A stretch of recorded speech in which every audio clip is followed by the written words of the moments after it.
Oke, di cerita sebelumnya, Superman berhasil mengamankan insiden di jembatan Roosevelt. Sementara itu, Lois dan John disekap dalam sebuah gudang. Gudang itu kemudian dibakar oleh anggota Intergang.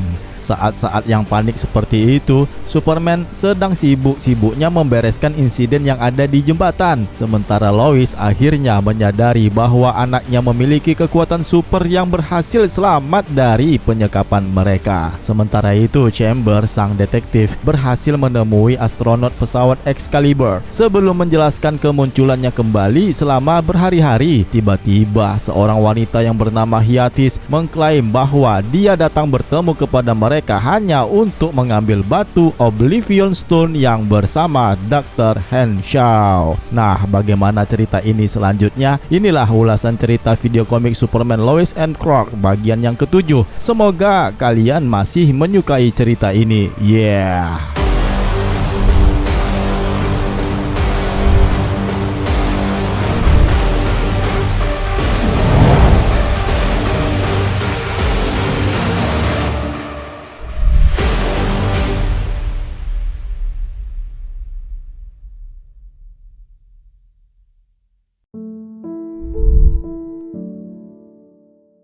Seperti biasa di edisi sebelumnya nih, lembaran pertama menceritakan kilas balik beberapa tahun yang lalu di saat Lois dan John berada di rumah. Di saat itu si John bersama dengan ibunya bertanya siapa yang paling cepat di antara Superman dan Flash. Tentu saja ibunya menjawab bahwa Superman lah yang tercepat. Namun John pun memiliki alasan bahwa Flash lah yang paling cepat. Pada kesempatan itu, Lois dan John baru saja pulang dari pasar ya. Mereka membeli bahan masakan. Setibanya di rumah, wah ternyata mereka disambut oleh Clark Kent yang tengah mengadakan sebuah pesta kecil untuk keluarga mereka. Sebuah perayaan untuk buku pertama Lois yang diterbitkan sebagai penulis X, writer X. Lois pun ya tentu saja menjadi bahagia dan mereka pun berpelukan.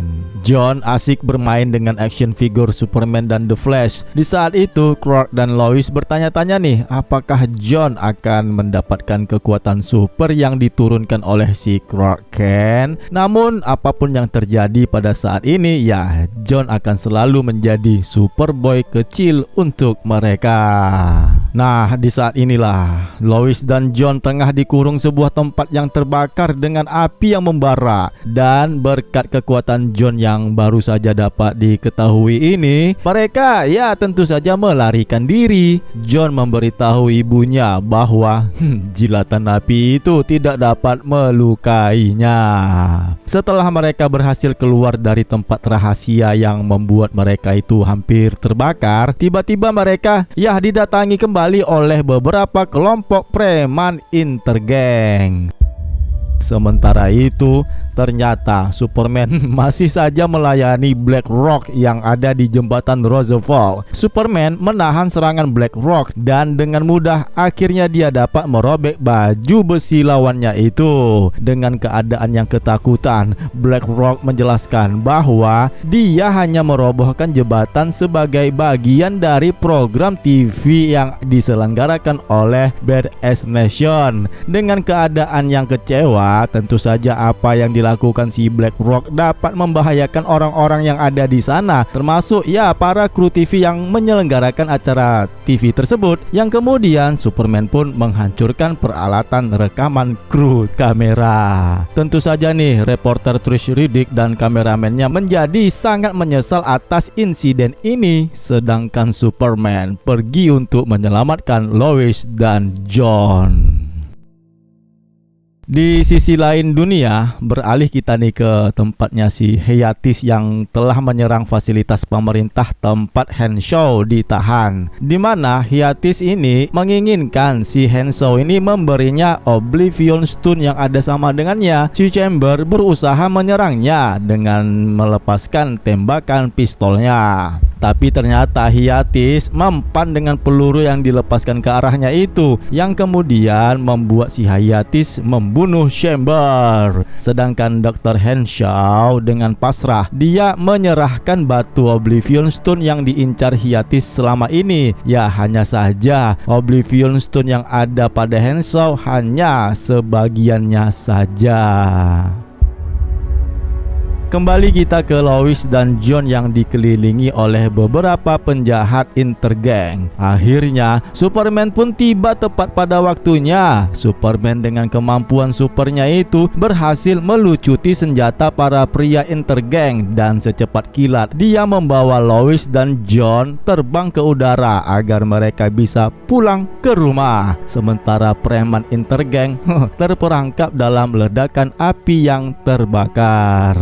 Akhirnya mereka pun sekarang sudah tiba di halaman depan rumah. Namun John dengan keadaan yang kesal menginginkan jawaban dari orang tuanya yang selama ini tidak mengatakan yang sebenarnya tentang dirinya, tentang asal-usulnya, dan tentang keluarganya. Begitu juga dengan ayahnya yang mirip dengan Superman. Nah, di saat John yang terlihat kesal dengan didikan orang tuanya itu selama ini, yang sengaja merahasiakan identitas orang tuanya, si Lois kemudian menjelaskanlah kepada Superman bahwa anak mereka bisa berjalan melewati api dan membantunya melarikan diri dari ruangan yang terbakar tadi.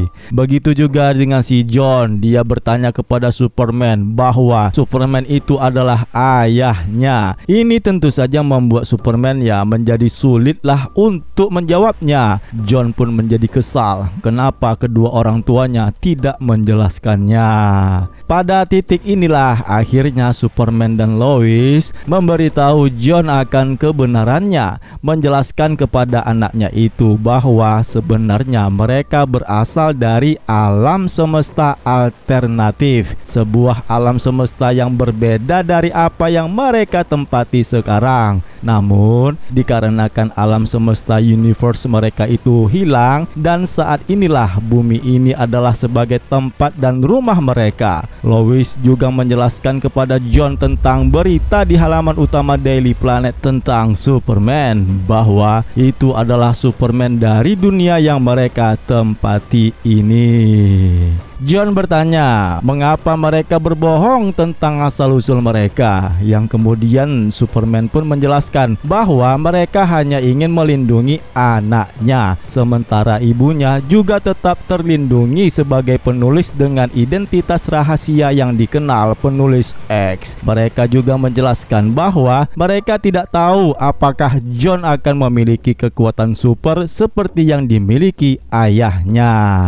Tiba-tiba nih si Superman mulai mendapatkan penglihatan tentang orang-orang yang diserang oleh tentara alien. Hal itu tentu saja membuat Lois dan John menjadi panik. Namun apapun yang terjadi, Superman memutuskan untuk tidak membahayakan keluarganya. Untuk itu dia pun pergi agar dapat mengatasi keadaan yang darurat ini, dan dia pun berjanji akan kembali untuk Lois dan John. Di tempat lain, akhirnya Hiatis menginterogasi Henshaw untuk mencari lokasi sebagian lainnya dari Oblivion Stone. Di saat Hiatis bertanya nih, di mana sebagian batu yang lainnya? Ya, si Henshaw pun tidak mengetahuinya. Harus mau menjawab apa, yang membuat si Hiatis pun akan membunuh si Henshaw. Ternyata batu Oblivion yang setengahnya lagi berada di Fortress of Solitude Superman New Earth, dan cerita pun bersambung.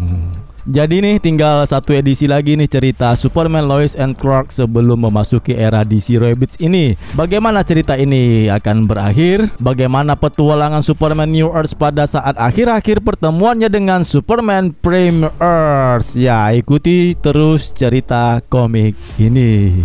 Tulis komentar teman-teman mengenai cerita komik ini dan pastikan kalian sudah menekan tombol subscribe. Dan bagi yang belum, ayo dong support Mimin agar bisa berkembang lagi untuk membuat konten video komik cerita Superman, Lois and Clark sebelum memasuki era DC Rebirth ini. Dan akhirnya jaga kesehatan teman-teman semua. Semoga kita tetap sehat selalu, tetaplah berpikir positif, dan salam DC Indonesia karena kita pecinta DC dari Indonesia. See you next time and bye.